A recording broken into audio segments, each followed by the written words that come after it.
In 2017, a woman was arrested in Los Angeles. Claiming to be a German heiress, she had managed to defraud and deceive various institutions and hotels and people of some $275,000. She called herself Anna Delvey, but her real name was Anna Sorokin. The Evening Standard wrote of her, if Anna Delvey didn't exist, then playwright Aaron Sorkin would have to have invented her, or perhaps Roald Dahl, or F. Scott Fitzgerald, or James Ellroy, although these literary titans might have struggled to create a fiction as outrageous as the one that Anna Sorokin created for herself.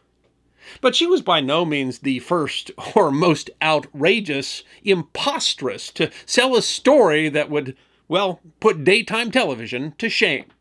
In the 1770s, a woman arrived in America claiming to be the sister of Queen Charlotte, Queen of Great Britain and Ireland. It is history that deserves to be remembered. On an evening in the fall of 1764, a young woman appeared at the door of Thomas Boxall. Boxall lived near the border of the counties of Surrey and Hampshire, south of London, in a fairly isolated and dangerous area near what they called the Devil's Punch Bowl. Politician William Cobbett called the area certainly the most villainous spot that God has ever made. It wasn't the sort of area where a young woman, Boxall thought that she was about 20 years old, would be expected to travel alone. She was slender, had black hair, a pale complexion, and an identifying speck or blemish in her right eye. She said she was lost, and Boxall, concerned for her, offered her lodging until she could get back on her feet. The woman introduced herself as Sarah Wilsbrowson and claimed that she had been thrown out of her home by her father, a nobleman. In addition to his wife, Thomas had a son, also named Thomas, of about 17. Thomas the younger and Sarah seemed to be growing close, and Sarah mentioned that she had a large fortune, some £90,000, waiting for her in London. Soon Sarah suggested that she and the younger Thomas should marry, and the offer was very happily accepted. They were married on December 17th, 1764. Thomas Boxall and Sarah Charlotte Lucerne Wilbrowson, as she signed her name. To get her fortune and her husband a commission, she told her father-in-law she needed to be equipped in a genteel manner. Thomas Boxall mortgaged his property for £100, and Sarah, the younger Thomas, and several of his friends went to London, where they lived in an expensive manor for 10 days. Sarah was off every day, but every night she had some excuse as to why she could not access her funds, until the money ran out, and Sarah disappeared. Thomas and his friends were forced to sell their horses in order to settle the bill. On January 5th, they managed to wander home penniless and abandoned. They were some of Sarah Wilson's many victims. The whole adventure was reported in the newspaper, along with the note that Sarah had for near 2 years obtained money by imposing on the compassion and credulity of different persons in town and country. Later investigation found that she had by that time already been through most of the northern counties. Unwinding the story of Sarah Wilson, who the three-time mayor of Coventry, John Hewitt, described as the greatest impostress of the present age, is understandably difficult. Her earliest years are a mystery, and indeed it's not certain that she was born Wilson, although that is the name she was most often referred to and the one that she gave to authorities on her arrest in England. According to her own testimony, her family lived in London, and she was about 20 years of age in 1765. She seems to have begun her career as a fraud around 1763 at 17 or 18 years old. In 1780, Justice of the Peace John Hewitt published Memoirs of the celebrated Lady Viscountess Wilbraham, alias Molyneux, alias Irving, Countess of Normandy and Baroness Willington. In it, he claimed to have found that Sarah had been the menial servant in the kitchen of George Louis Scott, a neighbor to the Duke of York. In London. London would have been the best opportunity for her to learn to read and write. In London, around 60% of women could by 1720. There was, however, little legitimate opportunity for her to rise out of poverty. While she may have been born in London, other versions of the story claim that she was born in Staffordshire, the daughter of a bailiff. By 1765, she had perfected her strategy for living on the kindness of others.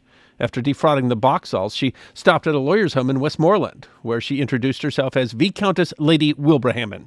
She was entertained for several days and promised again to get a commission for their son. It was simple enough for the wealthy to procure a grant and even sell commissions and government posts.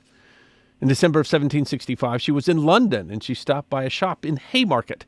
She arrived when the owner was away, but told Mrs. Davenport's niece that despite her shabby attire, she was a lady and had been forced to marry a foreign count who had abandoned her.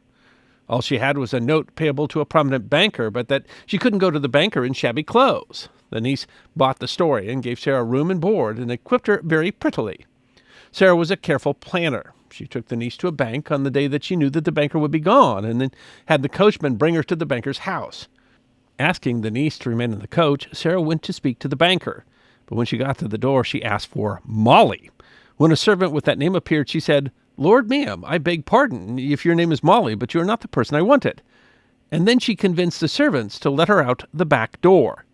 Davenport's niece found out an hour later when she went to the door herself looking for the Countess. She continued to travel after that, visiting several people in Cheshire. She produced several letters supporting her story of fleeing a home when her Protestant mother died and her father tried to force her to become Catholic. She claimed that she had a large inheritance coming when she turned 21, including several estates. If she could stay through the winter, she would reward her hosts graciously.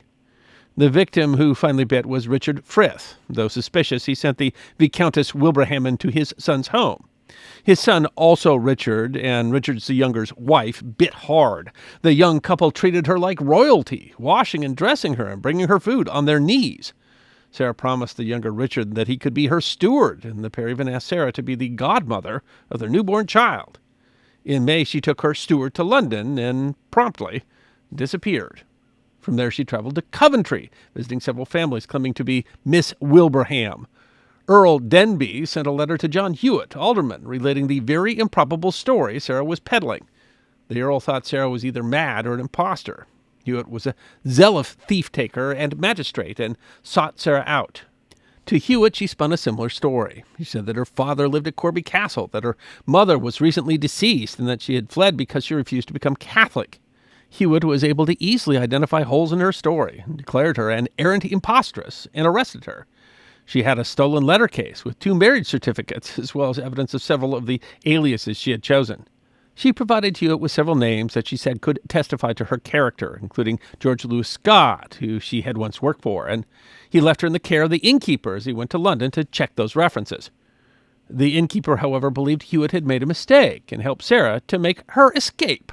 Hewitt wrote in the newspaper that the notorious vagrant and impostress made her escape and gave a description, including the telltale speck or kell over one eye. She was identified as Sarah Wilson. She remained free until 1767, when she convinced the household of an absent lord that she was the Countess of Normandy. She was briefly committed to a house of correction in St. Albans, but somehow made another escape until she was caught at Devizes. They declared her a notorious cheat who had played so many pranks at Lichfield, Coventry, and places adjacent. She was convicted as a vagabond.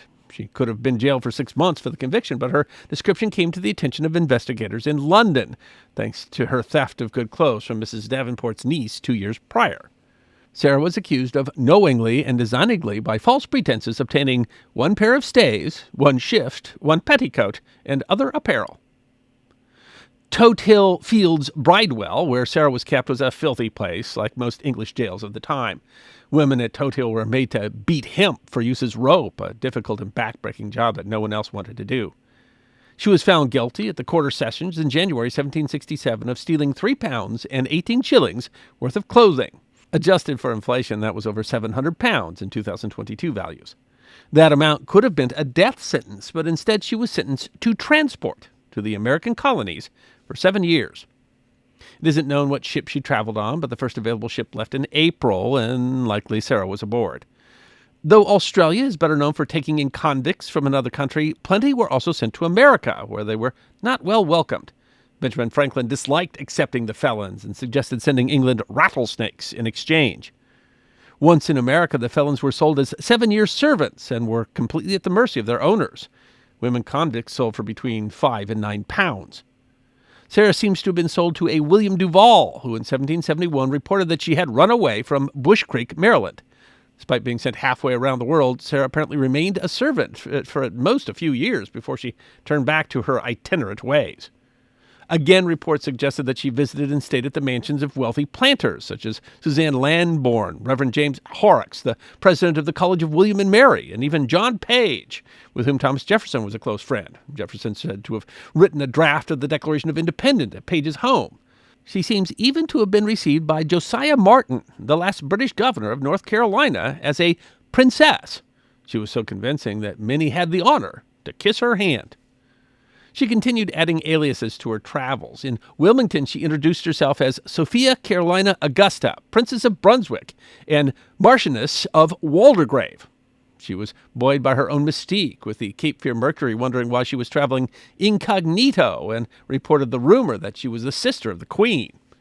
When she arrived at Charleston, South Carolina, the paper reported that she was kindly and respectfully treated by many discerning people, to whom she made large and golden promises.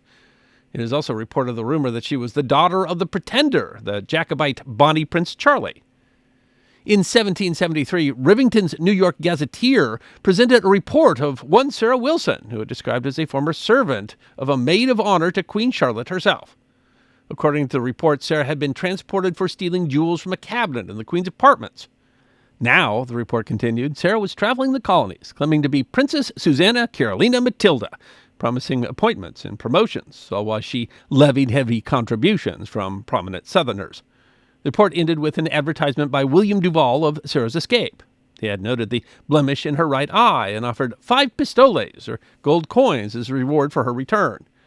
Duval had sent a man after her who might have caught up with her in Charleston.